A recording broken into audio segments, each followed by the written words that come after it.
Hello guys, तो मैं Sophia percentage से आपके लिए केमिस्ट्री की एक और नई वीडियो के साथ में। और यहाँ पर हम पढ़ रहे हैं बहुत ही इम्पॉर्टेंट चैप्टर, क्लास 9th का ये चैप्टर है जिसको हम कह रहे हैं मैटर इन आवर सराउंडिंग्स। तो matter in our surroundings class 9th का चैप्टर है, बहुत ही इंपॉर्टेंट चैप्टर है और इसकी मैंने काफ़ी वीडियोज़ आपको लास्ट में बताई हुई थी। अब यहाँ पर हम और कुछ टॉपिक्स इसके जनरली डिस्कस करने वाले हैं। तो उन टॉपिक्स में हमारा जो अगला टॉपिक है वो है डिफ्यूजन इन सॉलिड्स। इसके पहले हमने डिफ्यूजन पढ़ा था और डिफ्यूजन हमने किस में पढ़ा था? डिफ्यूजन हमने पढ़ा था लिक्विड्स के अंदर किस तरीके से होता है, डिफ्यूजन गैसेस के अंदर किस तरीके से होता है। वैसे ही हम यहाँ पर पढ़ रहे हैं सॉलिड्स के अंदर डिफ्यूजन। ठीक है, तो डिफ्यूजन का मतलब होता है जब भी कोई एक सब्सटेंस किसी दूसरे सब्सटेंस के अंदर, ठीक है, क्लियर, किसी दूसरे सब्सटेंस के अंदर मिक्स्ड हो जाता है, ठीक है, या स्प्लिट हो जाता है, इसको हम कहते हैं डिफ्यूजन। सो ये हम ऑलरेडी पढ़ चुके हैं डिफ्यूजन। अब हम बात करते हैं यहाँ पर डिफ्यूजन इन सॉलिड्स की। तो बेसिकली अगर हम यहाँ पर सॉलिड्स की बात करें तो सॉलिड्स जो होते हैं उनके अंदर जो डिफ्यूजन होता है वो बहुत ही कम होता है और ये बहुत ही ज़्यादा स्लो प्रोसेस है। जैसे गैसेस के अंदर डिफ्यूजन बहुत ज़्यादा होता है, रीज़न इज़ दैट कि गैसों के अंदर जो मूवमेंट होता है वो मूवमेंट बहुत ज़्यादा होता है, इसीलिए गैसेस के अंदर डिफ्यूजन की रेट भी क्या होती है, ज़्यादा होती है। लेकिन जैसा कि हम पहले ही पढ़ चुके हैं कि जो सॉलिड्स होते हैं उन सॉलिड्स के अंदर फोर्स ऑफ अट्रैक्शन जो होते हैं, उन फोर्स ऑफ अट्रैक्शन की जो वैल्यूज़ होती हैं वो फोर्स ऑफ अट्रैक्शन की वैल्यूज़ क्या होती हैं, बहुत ही ज़्यादा होती हैं, जिस वजह से वो बहुत ज़्यादा क्लोजली बाउंडेड होते हैं और उनमें जो मूवमेंट का प्रोसीजर है वो बहुत ही कम हो जाता है। इसलिए अगर हम डिफ्यूजन की बात करें तो डिफ्यूजन कब होगा? जब पार्टिकल्स का मूवमेंट होगा और मूवमेंट होने की वजह से एक सब्सटेंस दूसरे सब्सटेंस के अंदर या तो मिक्स हो जाएगा या फिर स्प्रेड हो जाएगा। क्लियर? तो इसको हम कहते हैं बेसिकली डिफ्यूजन। सो सॉलिड के अंदर जो डिफ्यूजन होता है वो डिफ्यूजन बहुत ही ज़्यादा स्लो प्रोसेस है। इसको हम एक एग्जाम्पल से समझ सकते हैं। कंसिडर करिए कि आपने एक ब्लैक बोर्ड लिया है और उस ब्लैक बोर्ड के अंदर आप चॉक का यूज़ कर रहे हैं बेसिकली। ठीक है, एक ब्लैक बोर्ड आपने ले लिया है और उस ब्लैक बोर्ड के अंदर आप किसका यूज़ कर रहे हैं? उस ब्लैक बोर्ड के अंदर आप चॉक का यूज़ कर रहे हैं। तो जब उस ब्लैक बोर्ड के अंदर आप चॉक का यूज़ करेंगे, सो आप अगर इमीडिएटली उसको लिख रहे हैं तो आप सॉलिड से सॉलिड, ब्लैक बोर्ड भी सॉलिड है एंड दो चॉक भी क्या है, सॉलिड है। तो सॉलिड का सॉलिड के अंदर आप डिस्पर्जन करवा रहे हैं, लेकिन इमीडिएटली ये प्रोसेस नहीं होती। अगर इमीडिएटली फिर आप उसको रफ़ करेंगे तो वो इजीली रफ़ हो जाएगा। लेकिन अगर आप ब्लैक बोर्ड पर कुछ लिख देते हैं और लिखने के बाद में आप उसको 15 से 20 डेज़ के लिए ऐसे ही लीव कर दे रहे हैं, ऐसे ही आप उसको छोड़ दे रहे हैं, तो जब 15 से 20 डेज़ के लिए आप उसको एज इट इज़ लीव कर देंगे, छोड़ देंगे, तो आप क्या देखेंगे कि जो ब्लैक बोर्ड के ऊपर जो चॉक है, ठीक है, अब उसको रफ़ करने में काफ़ी मुश्किल हो रही है या वो रफ़ नहीं हो रहा है। सो यहाँ पर क्या हुआ, यहाँ पर जो वाइट चॉक था वो ब्लैक बोर्ड के अंदर डिस्पर्ज हो चुका है, क्योंकि एक स्लो प्रोसेस है तो स्लोली प्रोसेस हुई डिस्पर्जन की और वहाँ पर हो गया है डिस्पर्जन, जिसकी वजह से जो चॉक है वो उस ब्लैक बोर्ड के अंदर क्या हो चुका है, डिस्पर्ज हो चुका है। तो ये एक रीज़न है, ठीक है, डिस्पर्जन। और ये काफ़ी क्या है, सॉलिड प्रोसेसर। अगर आप उसको और ज़्यादा टाइमिंग के लिए अगर आप रख देंगे तो ब्लैक बोर्ड की जो भी सरफेस रहेगी उससे फिर उसको मिटाना क्या हो जाएगा, मुश्किल हो जाएगा। ठीक है, क्लियर? आप ये देखते हैं कि दो मेटल ब्लॉक्स टाइटली एक दूसरे से कभी कभी बाउंड हो जाते हैं। अगर हम उनको थोड़ा सा अटैच करके रख दें काफ़ी ईयर्स के लिए, तो जो मेटल ब्लॉक्स रहते हैं वो एक दूसरे से काफ़ी टाइटली जुड़ जाते हैं। ठीक है, कुछ सालों बाद हम ये देखेंगे कि वो जो मेटल ब्लॉक्स हैं वो एक दूसरे के साथ जुड़ गए हैं। क्यों जुड़ गए हैं? क्योंकि उन मेटल ब्लॉक्स के अंदर दोनों ही मेटल ब्लॉक्स क्या थे, दोनों ही मेटल ब्लॉक सॉलिड थे और उनके अंदर कैसी प्रोसेस हो गई है, उनमें डिफ्यूजन की प्रोसेस हो गई है, जिसकी वजह से वो दोनों जो मेटल ब्लॉक्स हैं वो एक दूसरे के साथ में क्या हो चुके हैं, अटैच हो चुके हैं। सो यहाँ पर ये हमने पढ़ा डिफ्यूजन इन सॉलिड्स, जिसको हमने कंप्लीट किया। ठीक है, अब डिफ्यूजन इन सॉलिड्स के बाद में मैं आपको एक पॉइंट बता दे रही हूँ, रिजिड एंड फ्लूइड का मतलब क्या होता है। ठीक है, हम इन टर्म्स को समझेंगे, रिजिड एंड फ्लूइड।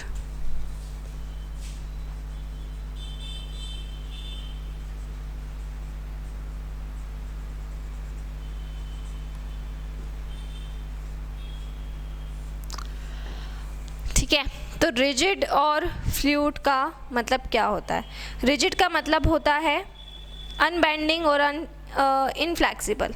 एक तरह से हम ये बोलेंगे कि रिजिड जो होता है, रिजिड को अगर एक वर्ड में डिफाइन किया जाए, ठीक है, तो रिजिड का मतलब क्या होगा? रिजिड का मतलब क्या होगा? रिजिड का मतलब होगा अनबेंडिंग और इनफ्लेक्सिबल।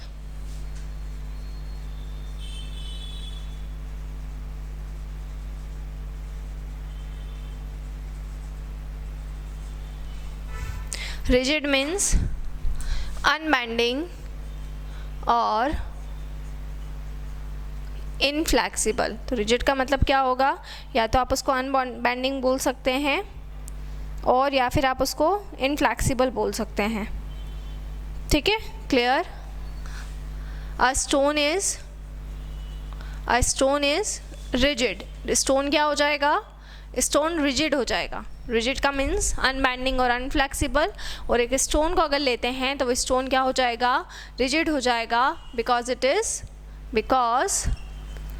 इज़ अनबेंडिंग, ना ही उसको हम बैंड कर सकते हैं, एंड इनफ्लेक्सिबल, वो इनफ्लेक्सिबल भी नहीं होगा। तो कोई भी पत्थर अगर आप लेंगे, है ना, तो उसको रिजिड बोल रहे हैं। रिजिड इसलिए बोल रहे हैं बेटा क्योंकि वो बैंड नहीं हो सकता, उसको हम बैंड नहीं कर सकते, बैंडिंग नहीं हो सकती उसकी। दूसरी चीज़ कि उसमें आप वो फ्लैक्सिबल भी नहीं है, उनमें इनफ्लैक्सिबिलिटी है। सो ये दो रीज़न होते हैं जिसकी वजह से हम किसी भी स्टोन को क्या बोलते हैं? रिजिड बोलते हैं। अब फ्लूइड्स का मतलब क्या होता है? फ्लूइड्स का मतलब क्या होगा? फ्लूइड्स कब यूज़ करते हैं हम? ठीक है, तो बेसिकली फ्लूइड्स का मतलब क्या होगा? मैंने स्पेलिंग थोड़ी सी गड़बड़ कर दी है यहाँ पे। फ्लूइड्स, हाँ, तो फ्लूइड्स का मतलब क्या होगा? जो इजीली फ्लो हो जाए, है ना, a material which can flow easily, a material which can flow easily. ऐसा मटेरियल जो इजीली क्या हो जाएगा? जो इजीली फ्लो हो जाएगा। ऐसा मटेरियल जो इजीली क्या हो जाएगा? इजीली फ्लो हो जाएगा, उसको हम बोलेंगे फ्लूइड्स। सो फ्लूइड्स का मतलब क्या होता है? A material which can flow easily, clear, and requires a vessel and require a vessel to keep it, है ना? ठीक है, तो ये फ्लूइड्स का मतलब होगा कि ऐसा मटेरियल जो इजीली क्या हो सकता है? फ्लो हो सकता है, और उसके फ्लो होने के लिए, उसको कीप करने के लिए, उसको रखने के लिए हमें किसी वेसल की रिक्वायरमेंट होती है। सॉलिड्स में नहीं होती। सॉलिड्स में हमें कभी भी वेजल्स की रिक्वायरमेंट नहीं होगी। सॉलिड्स को हम एज इट इज़ रख सकते हैं क्योंकि वो रिजिड है, ठीक है। लेकिन जब हम फ्लूइड्स की बात करते हैं तो फ्लूइड्स का मतलब क्या होगा? कि फ्लूइड्स का मतलब ये होगा कि उसको हमें रिक्वायर करने के लिए, उसको हमें रखने के लिए, स्टोर करने के लिए एक किसकी ज़रूरत पड़ेगी? एक वेसल की ज़रूरत पड़ेगी। ठीक है, क्लियर है ना? आप सुनिएगा, यहाँ पर हम बात करते हैं सॉलिड्स की। ठीक है, सॉलिड्स क्या होते हैं? सॉलिड्स बेसिकली रिजिड होते हैं, क्लियर। सॉलिड्स रिजिड होते हैं क्योंकि सॉलिड्स के अंदर ये प्रॉपर्टी होती है कि उसको ना ही हम बैंड कर सकते हैं, ना ही उनमें फ्लैक्सिबिलिटी होती है। तो सॉलिड्स आर अनबेंडिंग एंड इनफ्लैक्सिबल। इसलिए हम बोलते हैं कि सॉलिड्स क्या होते हैं? सॉलिड्स होते हैं हमारे, सॉलिड्स क्या होते हैं? सॉलिड्स हमारे होते हैं रिजिड, क्लियर। और रिजिडिटी होने की वजह से ही इसके अंदर क्या होता है बेसिकली कि इसको हम मतलब इजीली इसका कभी भी शेप चेंज नहीं होगा और ना ही इसका मास चेंज होगा। इसका शेप भी एक जैसा होगा और इसका मास भी कैसा होगा? इसका मास भी एक जैसा होगा। तो ना ही इसके शेप में कोई चेंजेस आता है और ना ही इसके मास में कोई भी चेंजेस आता है। रीज़न इज़ दैट क्योंकि वो कैसा है? वो सॉलिड है। तो सॉलिड है क्योंकि वो रिजिड है। और उसमें एटम अब रिजिड क्यों होता है? क्योंकि उसमें जो एटम्स होते हैं बहुत ज़्यादा क्लोजली टाइटली बाउंडेड होते हैं। दैट्स वाई उसके अंदर अनबेंडिंग आ जाती है और अनफ्लैक्सिबिलिटी आ जाती है। जैसे कोई भी नॉर्मली वुड ले लो, लकड़ी ले लो, तो लकड़ी बेसिकली क्या होगी, बैंड नहीं होगी। अगर आप उसको फिर अगर ज़्यादा प्रेशर लगाते हो तो पूरी टूट जाती है ना, लेकिन वो बैंड नहीं होगी, उनमें बैंडिंग की पॉसिबिलिटी नहीं है। दैट्स वाई जब तक वो उस परमानेंट शेप में है तो उसका जो शेप है वो भी डिफाइनाइट रहेगा और उसका जो वॉल्यूम है वो भी डिफाइनाइट रहेगा। तो रिजिड होने की वजह से सॉलिड्स का जो शेप होता है वो भी डिफाइनाइट होता है, वॉल्यूम भी क्या होता है, डिफाइनाइट होता है। ठीक है, अब देखिए लिक्विड कैसा होता है, फ्लूइड होता है, फ्लूइड्स होते हैं। लिक्विड कैसे होते हैं, फ्लूइड्स होते हैं। रीज़न इज़ दैट कि वो इजीली क्या हो सकते हैं, फ्लो हो सकते हैं। इसीलिए हमें हमेशा लिक्विड को कैरी करने के लिए हमेशा किसी कंटेनर की ज़रूरत होगी। कोई ना कोई कंटेनर हमको चाहिए जिसमें लिक्विड को कैरी कर सकते हैं। एज इट इज़ आप उसको कैरी नहीं कर सकते, अदरवाइज़ वो एटमॉस्फेयर के साथ में वेपराइज हो जाएगा। तो लिक्विड को कैरी करने के लिए हमेशा हमें क्या चाहिए, कोई ना कोई कंटेनर होना चाहिए। किसी भी कंटेनर में आप उसको रखें क्योंकि उसका फ्लो हो रहा है, क्योंकि वो फ्लूइड्स है, ठीक है। और इसीलिए उसका जो शेप है वो परमानेंट नहीं होता, क्योंकि लिक्विड कैसा होता है, liquid in the form of fluids होता है। फ्लूइड्स होने की वजह से उसको हम कभी भी ऐसे नहीं रख सकते हैं।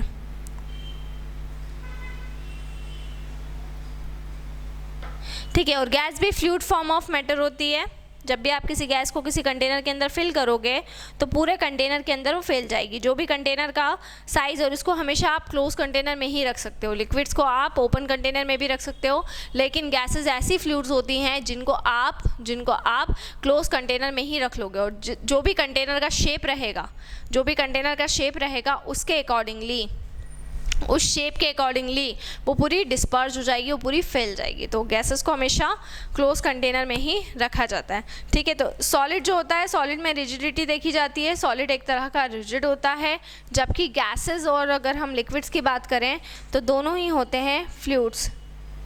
ठीक है, अब आपसे क्वेश्चन पूछती हूँ, which of the following is the rigid form of matter. आपको 4 चीज़ें दे रखी हैं और उसमें आपको बताना है कि इन चारों में से कौन रिजिड है।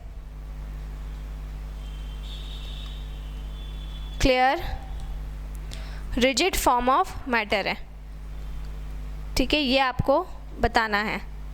Which of the following is the rigid form of matter, alcohol, ether, है ना, और या फिर पेन। तो पेन क्या हो जाएगा, रिजिड फॉर्म ऑफ मैटर हो जाएगा। और कौन रिजिड फॉर्म ऑफ मैटर नहीं है, कौन रिजिड फॉर्म ऑफ मैटर नहीं है, तो कौन नहीं है, ईथर और अल्कोहल नहीं होंगे, क्योंकि वो किस फॉर्म में रहेंगे, लिक्विड्स के फॉर्मेशन में रहेंगे। सो दैट्स वाई वो कैसा हो जाएगा, वो फ्लूइड्स फॉर्म में हो जाएगा। ठीक है, क्लियर।